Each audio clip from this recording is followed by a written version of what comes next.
साहित्य के लिए नोबेल पुरस्कार पाने वाले रविन्द्रनाथ टैगोर को महात्मा गांधी ने सबसे पहले गुरुदेव कहा था।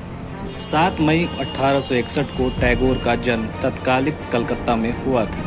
कहते हैं कि गुरुदेव रविन्द्रनाथ टैगोर ने 8 साल की उम्र में ही कविताएं लिखनी शुरू कर दी थी। उनका लिखा जन गण मन पहली बार 27 दिसंबर 1911 को भारतीय राष्ट्रीय कांग्रेस के कलकत्ता अधिवेशन के दूसरे दिन का काम शुरू होने से पहले गाया गया था। अमृत बाजार पत्रिका ने इस बारे में लिखा भी था। यही वो साल था जब अंग्रेज सम्राट जॉर्ज पंचम अपनी पत्नी के साथ भारत के दौरे पर आए थे। तत्कालिक वायसराय लॉर्ड हार्डिंग्स के कहने पर जॉर्ज पंचम ने बंगाल के विभाजन को निरस्त कर दिया था और उड़ीसा को एक अलग राज्य का दर्जा दे दिया गया था।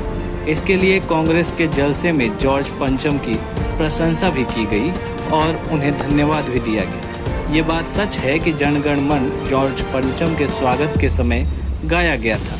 वहीं इसके बाद एक दूसरा गाना जिसे रामभूज चौधरी द्वारा रचा गया था, जिसके बोल थे बादशाह हमारा, भी गाया गया। मुझको उतने लोग नहीं जानते, लेकिन टैगोर जाने माने कवि और साहित्यकार थे।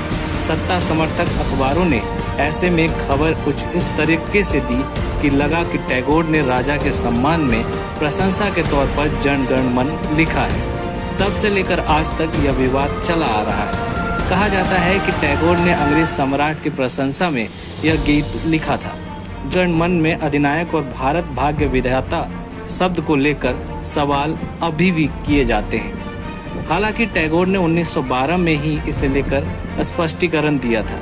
गाने का अधिनायक और भारत भाग्य विधाता के बारे में उन्होंने कहा था कि इसके केवल 2 ही मायने हो सकते हैं, देश की जनता या फिर सर्वशक्तिमान ऊपर वाला, चाहे उसे भगवान कहें चाहे देव।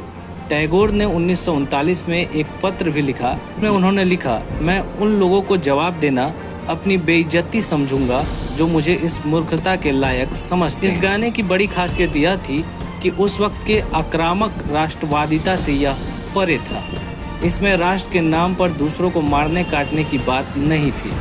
गुरुदेव ने इसी दौरान एक छोटी सी पुस्तक भी प्रकाशित की जिसका शीर्षक था नेशनलिज्म। यहाँ उन्होंने अपने गीत जन गण मन अधिनायक की तर्ज पर यह समझाया कि सच्चा राष्ट्रवादी वही हो सकता है जो दूसरों के प्रति आक्रामक ना हो। टैगोर की पिक्टोरियल बायोग्राफी में भी इस बारे में बताया गया है। इस किताब के अनुसार टैगोर के एक दोस्त ने जॉर्ज पंचम के सम्मान में उनसे एक गीत लिखने को कहा था, लेकिन उन्होंने इसके लिए मना कर दिया। वहीं टैगोर ने इसी दौरान ये ठाना कि वो सभी व्यक्तियों के हृदय पर राज करने वाली परम शक्ति के सम्मान में गीत लिखेंगे।